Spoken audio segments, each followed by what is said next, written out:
Hello and welcome back to Football Daily. This is our RXI of players who are impossible to hate. Fortunately, there were too many to choose from, so here is a pick of some of our favourites. Goalkeeper, Ben Foster. Watford keeper Ben Foster has proved time and time again why he's one of the genuine good eggs in the game. At Vicarage Road, he is a fan favourite thanks to his heroic efforts in the Hornets' goal.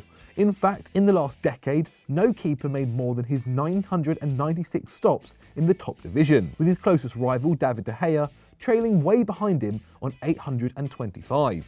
But it's not just on the pitch where he's accustomed to making a spectacular save. Throughout his career, the 36-year-old has raised money for Birmingham-based charity Cure Leukemia. On social media, he regularly auctions off opposition's shirts he's collected, and in 2015 even incorporated a sponsored cycle from John O'Groats to Land's End in his recovery from injury. The former Manchester United stopper also takes a frontline role too, regularly visiting children suffering from leukemia in hospitals and following their progress. In 2019, he became a patron of Cure Leukemia in recognition of all his work. Throughout the coronavirus outbreak, he has been one of a number of keepers, including Joe Hart and Tom Heaton, putting on interactive fitness sessions for isolated children to join with, only adding further credit to his exceptional character.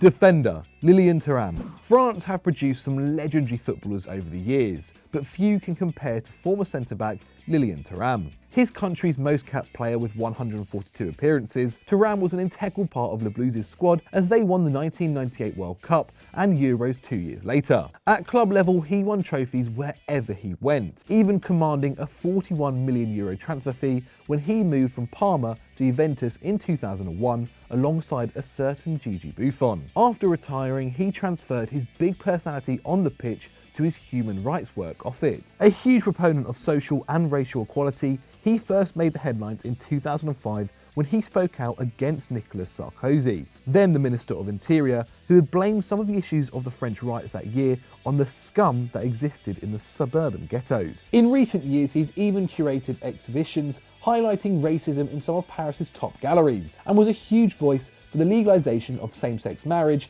and adoption rights. There are certainly few footballers quite like Thuram. Just before we move on to our next one, if you're not already subscribed to Football Daily, then what are you doing? Please smash that subscribe button and the notification bell so you never miss a video. Defender, Rio Ferdinand. Raised in Peckham during the 80s, former England and Manchester United star Rio Ferdinand has never forgotten his South London roots. Once the world's most expensive defender, he showed philanthropic tendencies in the early stages in his career. But wanting to be more involved and have a closer relationship with the work he was doing, the West Ham United Academy product set up the Rio Ferdinand Foundation back in 2012. It was originally set up to support young people from disadvantaged backgrounds and communities back in South London, but extended to Manchester after his legacy in the city grew. The foundation offers a range of services to tackle antisocial behaviour and also prepare children for employment opportunities in the future. The passing of his wife from breast cancer in 2015 would lead Ferdinand towards his next project. As shown in the eye-opening documentary Rio Ferdinand Being Mum and Dad, the charity Child Bereavement UK supported him by giving him tips on how to talk to his 3 children following the tragedy. In March 2020, he became a patron of the charity and continues to offer support to widows in a similar situation to this day. Defender, Hector Bellerin. He may only be 25 years old, but Arsenal right-back Hector Bellerin has been one of the leaders in the Gunners squad when it comes to giving back to the community. He moved to North London in 2011, aged just 16, and 9 years in the capital has clearly had a positive effect on him. 4 years ago, he gave his day earnings from a league game against Stoke City to charity, and in 2017-18, donated a large selection of Puma football boots to Reach Out UK. However, one of the most notable things was what he did in the same season, when he reacted to the terrible Grenfell Tower disaster that tragically cost the lives of at least 80 people in Kensington. Bellerin pledged to give the British Red Cross £50 for every minute he played in the Under-21 European Championships of Spain, a donation that ended up totalling £19,050 thanks to 281 minutes of action. With 195 appearances for the Gunners at the time of writing, the former Barcelona Academy product is slowly becoming one of the most loved footballers in North London for all the right reasons. Midfielder, Stephen Naismith. The Telegraph once dubbed Scottish attacking midfielder Stephen Naismith the nicest man in football, and for good reason. The 33-year-old may be the current captain at Hearts, but off the pitch he is a leader too, championing the causes of those less fortunate. During his time at Everton, when he scored 25 goals across 4 seasons, he would regularly support homeless centres in Liverpool, donating towards food banks, as well as distributing free tickets for games at job centres across the city. Throughout his 7-year stint in England, the former Rangers star would support similar causes in Glasgow. Most notably in 2015, he made headlines when he attended and bought Christmas lunch for hundreds of the city's homelessness through the local charity Lovis and Fishers, an act he had been doing since 2010. Not only that, he's an ambassador for Dyslexia Scotland and was even behind a scheme to help injured ex-service personnel back to work. He may have won 3 Scottish Premier League titles and commanded transfer fees as high as £9.9 million in his 17-year career, but his greatest legacy may prove to be his continued generosity and work off the field. Midfielder, Damiano Tomasi. Former Roma star Damiano Tomasi has a philanthropic legacy unlike few others in Italian football.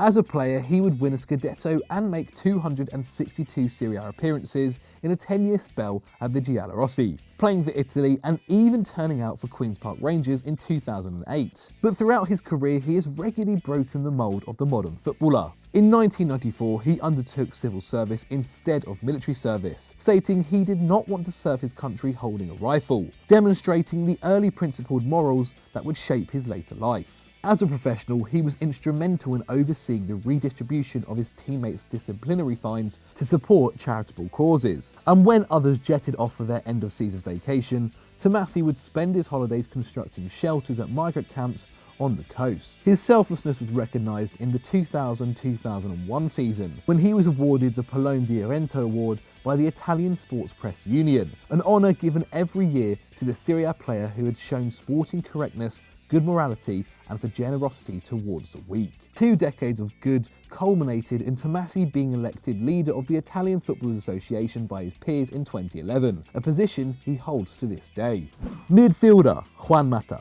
Juan Mata is a footballer universally respected and adored. Not just a Premier League star, in recent years the Manchester United midfielder has been hugely influential in getting his fellow players to redistribute their wealth. It all started in August 2017 when he announced in an article for the Players Tribune, a magazine written by sportsmen for their peers to read, that he intended to give away 1% of his wages to a pledge-based charity movement named Common Goal. He encouraged other footballers to do the same, and it gradually gained momentum. 3 months later, UEFA President Alexander Ceferin joined the scheme, becoming the first football leader to do so, and by May 2018, Danish side FC Nordsjælland became the first club to join in its entirety. Today, Common Goal has the backing of hundreds of footballers across the world, from Jurgen Klopp and Mats Hummels to Megan Rapinoe and Alex Morgan. It has even been incorporated into the Journey mode in the popular FIFA video game series thanks to their partnership with EA.